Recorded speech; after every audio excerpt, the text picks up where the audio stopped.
Hi, I'm Adam Summer. You're listening to the Yerushalmi Talk podcast with the support of the Yeshivat Devar Yerushalayim in Har Nof, Jerusalem.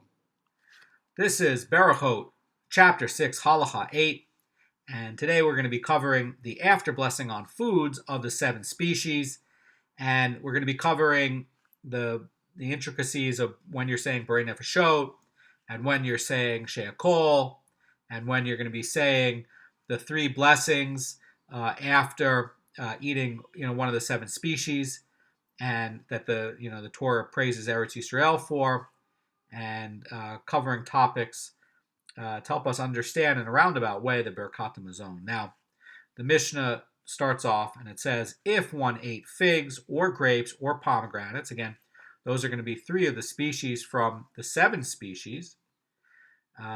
The Mishnah says he recites after them the 3 blessings of Berechot Mazon. Now, Berechot Mazon, we know, has 3 blessings, and the rabbis added a 4th one. Very important to say the 4th one because that's, really asking Hashem for all these extra things that you need in your life. The 3 blessings, you're talking about the rebuilding of Jerusalem, and that's, really important, and for the, the land, and for blessing us to be able to eat, that's great. But the 4th blessing has a lot of deep Kabbalistic significance for the things that, we would be praying for in a normal Shemona Esrei prayer.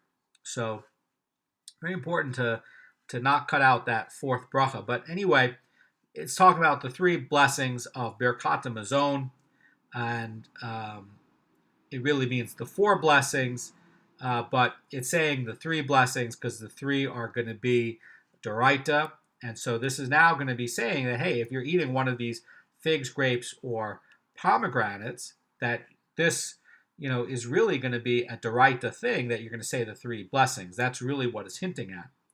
And the Mishnah says that these are the words of Rabban Gamliel. Now, when we talk about the Berechot Mazon after you're eating, well, that is said in black and white, and it's very clear. So if you open up your Chumash and you look in Devarim in chapter 8, and you look in the 7th pasuk, it'll say, Hashem, your God, is bringing you to a good land, a land of wheat and barley and grapevines and figs and pomegranates, a land of olives and dates. We mentioned this before, that land is mentioned twice in this segment about the statement of the 7 species. And then the next pasuk says, right after talking about and praising the 7 species, a land where you will eat bread without poverty, and you will eat, and you will be satisfied, and you will bless Hashem, your God, for the good land he has given you. So you see here that this is a Doraita thing, and that these 3 blessings, the blessings are going to be where, hey, you're getting sustenance. Hashem created you and he's sustaining you.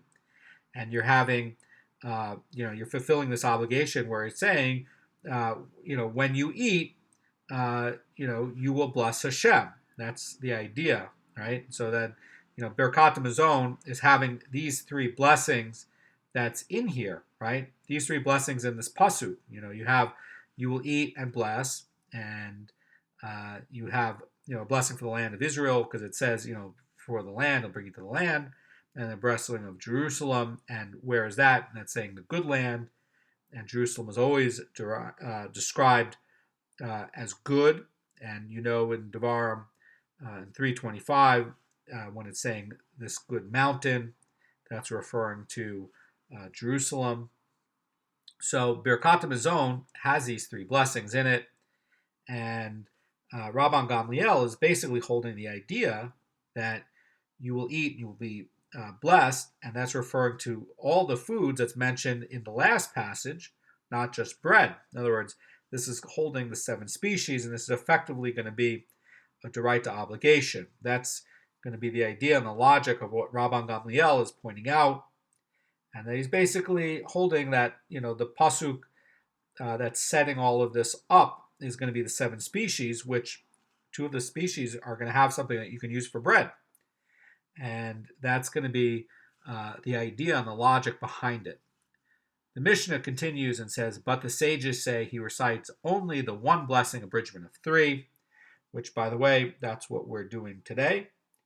And the idea is that the three blessings of Berechot Hamazon are going to be said for bread, and the other species, we're talking about the seven species that includes, by the way, the non-bread products of wheat and barley, are going to be exempted by the one blessing abridgment of three.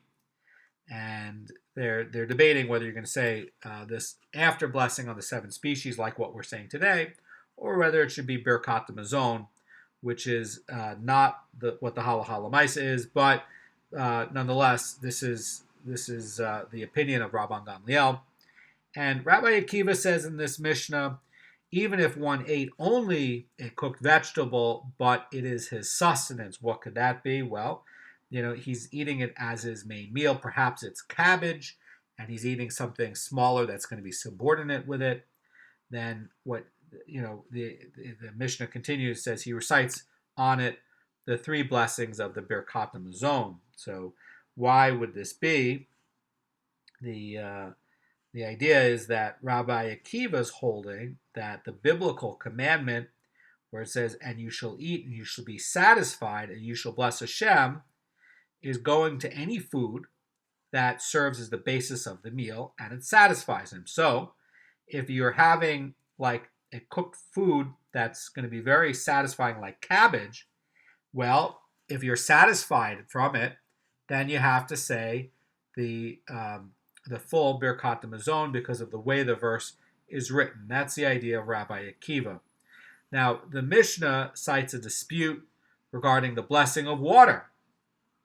And the Mishnah says, one who drinks water to quench his thirst says, blessed are you that everything came into being through his word. That's going to be the very famous She'akol Ne'eh Bidvaro. And Rabbi Tarfon says, he recites the blessing, the one who creates numerous living things and their deficiencies, which is going to be Borei Nefashot. Now, the deficiencies is referring to those things such as water that are created to satisfy the needs of the creatures. That, by the way, is the comment by the Rashi in the parallel, in his explanation on the Mishnah. And basically the idea, according to Rabbi Tarfon, is that it's going to be Borei Nefashot instead of She'akol, and that's what's going to be said before you drink the water. That's going to be the idea here. Now, the Gemara is going to get into this ruling from the Amorim on when you're eating, fruit from the seven species. So Rabbi Simon says in the name of Rabbi Tadai, in the name of Rabbi Yeshua, if one plucked and ate figs on the eastern side of a fig tree, and then he comes and eats more figs on the western side, he must recite another blessing. So this is going to be a case where, we covered this, in chapter 6, Halacha 5. Why would this be? Well, you've triggered a change of location. And so because you've changed the location, you have to go and say a new bracha. Why would you be changing location? Why is this? Because the tree is in the way, right? You went and ate on one side of the tree. You can't see the other side that you ate at, right? Because it's round, it's full of leaves, and you can't see from here to there. That's going to be the idea that if you ate on the eastern side or and then you're going to eat on the western side, those two places are not enclosed, and you can't see one side from the other side. And because of that, even though it's the same tree, it's going to be two different locations. That's going to be the idea. And the Rambam also is pointing out in Hilchos Brachos 4:5, the Rambam's pointing out that this differs from an enclosed room where it's considered one makom or one location, because if you move from one corner of this enclosed room to another corner of this enclosed room, it does not necessitate a different blessing because you can see this part of the room from that part of the room where you began eating.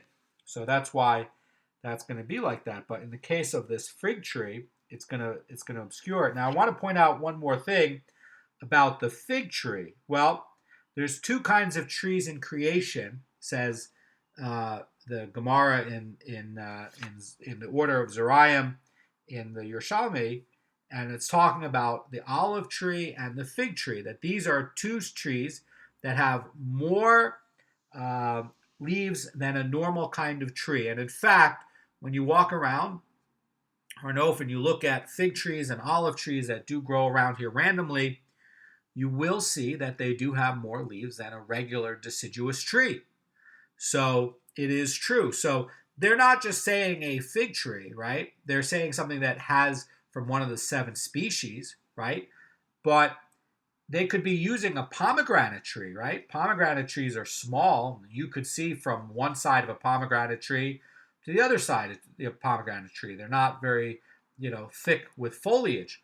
But a fig tree, if it's left unpruned, is very much that way, where if you're picking on one side, there's a lot of leaves, and you're not necessarily going to be able to see on the other side because there's extra leaves, says the Gemara, and that's part of why it's being used as this example. Now, the Gemara is going to cite another discussion from the Amorim that's going to talk about a change of location, and Abba Bar Rav Huna says, one who drinks aged wine and then he drinks new wine must recite a blessing over the latter, in other words, over the wine.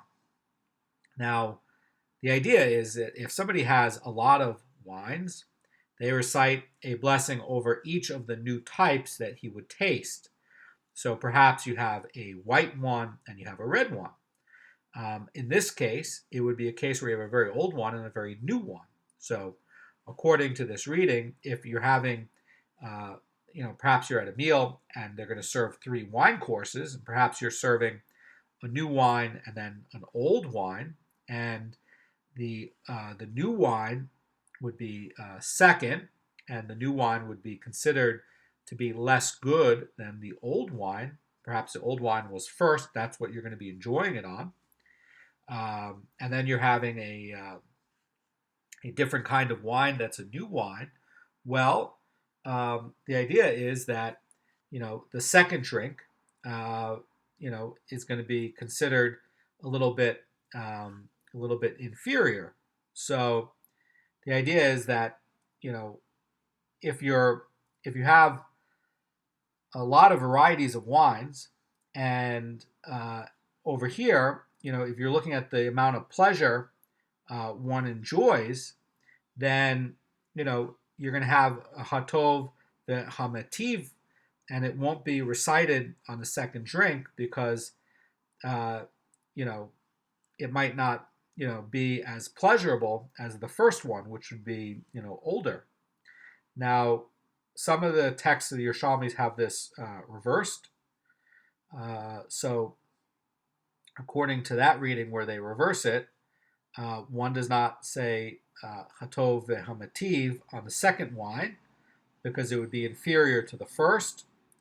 But this is why the Yerushalmi can be so difficult to pull halacha l'maisa out of, because you have different variations of the text that have this switched, and that's why you always have to check the halacha l'maisa.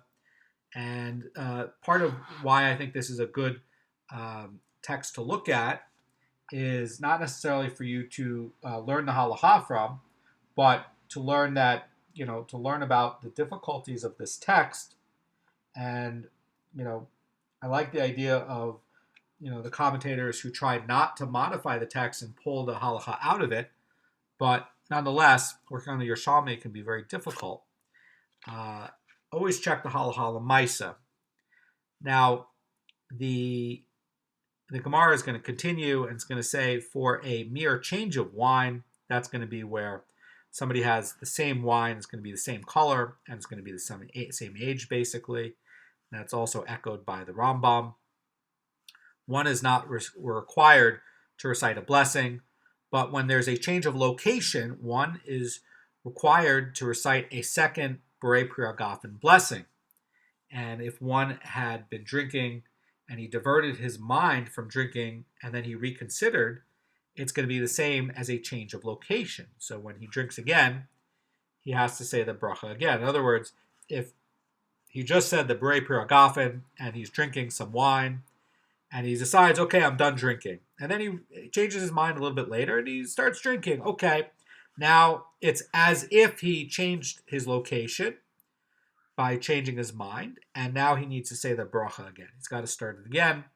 That's going to be the idea. Now, the Gemara is going to give a story about this. And Rebbe, says the Gemara, when having a variety of wines, says over each and every barrel, I guess this was talking about when he was in his wine cellar. He had a very famous wine cellar, and one of the ladies who took care of it used to check herself for being tameh or tahor after she handled every one of these wines that's in this cellar. So I think the Gemara is talking about this very famous wine cellar from Rebbe. And so Rebbe says over each and every barrel of wine that he opened, he would recite a separate blessing. And what blessing would he recite? Rabbi Yitzhak the Great says in the name of Rebbe, it would say, blessed are you, and then it would use Hashem's name, and says who is good and who confers good. So that would be Hatov ve'Hametiv. So the idea here is that, we're looking at, barrels where they might have different colors, they might have different years. And so the idea is that he's not saying a blessing on another barrel of the same color or even the same year, but he's doing it on each and every barrel. And the idea is that, it's in fact like a different vintage and a different thing. That's the idea. Now, the Gemara is going to corroborate Rebbe's practice, and the Gemara reads, it happened that Rabbi Akiva made a wedding feast for his son Shimon, and over each and every barrel of wine that he opened, he recited a Hatov ve'Hametiv blessing, and he would say the following toast and say, good wine to the lives of the rabbis and to the lives of their students. What a bracha. So the idea is that here you see Rabbi Akiva also following Rebbe's practice and saying a bracha over a variety of different wines, perhaps that even if they're the same vintage but they're coming out of different barrels, that the barrel becomes significant enough that it would require and warrant its own bracha over it. That could be another way to look at it. And so that even if you had 30 barrels of exactly the same vintage and the same color from the same thing, that these barrels are significant enough, it could be, that you would dispatch the obligation one barrel at a time. That could be another way to do it, but certainly if it's a different vintage or a different color, you would need a different bracha as well. This is not talking about a single bottle. This is talking about a barrel that you age the wine in. It's effectively its own enclosed space and significant. The Mishnah would state, one who drinks water to quench his thirst says, blessed are you, that everything came into being through his word. We know what that is. That's the Shea Kol blessing. And the Mishnah now is going to talk about someone who does not say a Shea Kol blessing when he drinks water for a purpose other than drinking, quenching thirst. And the Gemara is going to look at the exclusion here. And so very important, when you're thirsty, you say the Shea Kol blessing. That's the point, because it's very intricately woven into the idea of God sustaining you. He created you and he's sustaining you. So Rabbi Yonah says in this Gemara, the Mishnah means to teach the implication that one who says Shea Kol on all waters except for Decarim waters. Now, what are going to be Decarim waters? This is going to be a type of water that is going to be for therapy, to try to help you to go to the bathroom very quickly. And I know that in North Carolina, there's a herb that the American Indians used to use called yucca. And in fact, a lot of the American tablets for going to the bathroom are based on this, and they would soak it in water, and it helps you to go to the bathroom. And anyway, it's talking about something with a different kind of herb because that herb is only found in one place in the United States, and certainly they wouldn't have it over here in this time. But there's they're having something else that's going to make you go to the bathroom. Why would that be? Well, the she'akol is going to be on saying for thirst, not for something that's going to be a special kind of water for therapy, not for medicinal water. That's the idea. Now, there's going to be a teaching that's related to it. Rabbi Yossi says, however, one does recite the she'akol blessing for any water for which he's thirsty, even decorim water. So even if he's thirsty, now he's drinking this decorim water to help him to go to the bathroom, but he's thirsty, and he's going to use that decorim water instead of using it as for a therapy thing for his stomach. He's going to be using it to quench the thirst. The point by Rabbi Yossi is he says there's she'akol because he's using it to quench his thirst. That's the idea. Now, there's going to be another ruling on this that Rabbi Avin says regarding one who drinks decorim waters, what blessing does he recite? And it says, blessed are you, and it says Hashem's name, who created therapeutic waters. So Rabbi Avin seems to disagree with it and say that somebody who drinks therapeutic waters, for his stomach, and if it would also be in the case to also quench his thirst, he does not say she'akol, but he has a more specific blessing, and that would be who created therapeutic waters.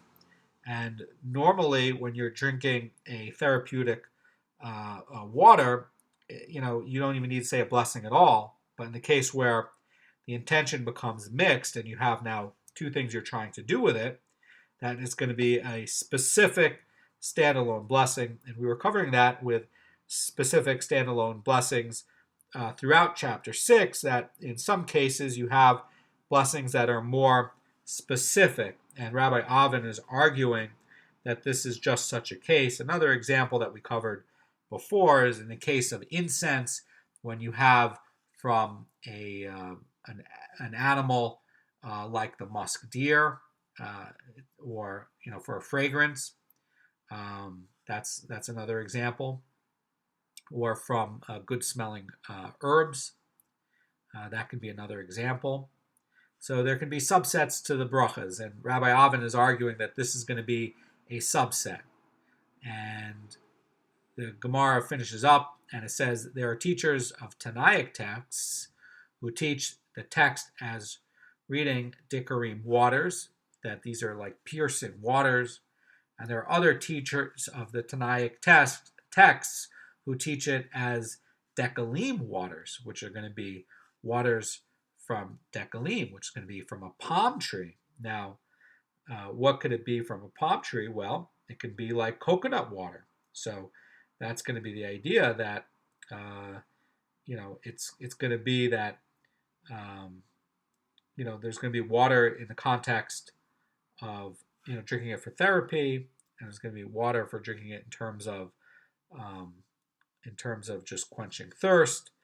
But there are, different Tanaic texts that's going to interpret it where, decorim would be, who creates therapeutic waters, and that's going to be, where it's going to say the word decorim in the waters.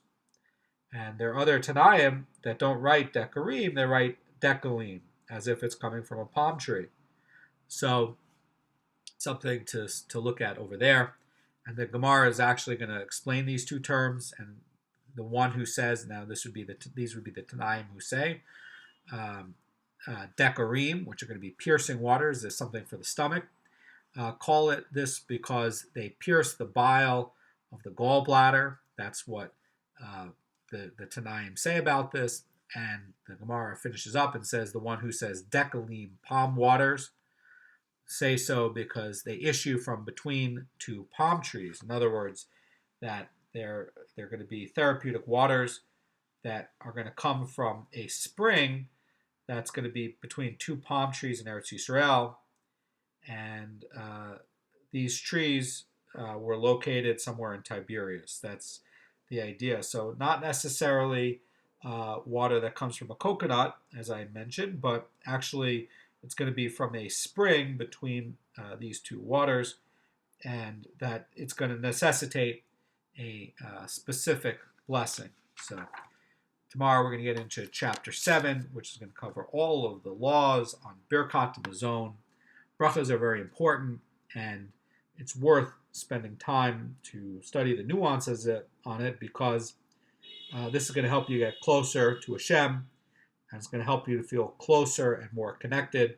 And you want to have a good feeling of Kirat HaTov, thanksgiving to Hashem, and that's going to make you a happier person. So brachas is the highway and the roadmap to helping you to be a happier person with a more satisfied life, because you're forced to think about all of the things that Hashem is continuously creating for you, and to help to sustain you in this life and to connect you back with Hashem. So very important to study brachas. Have a great day.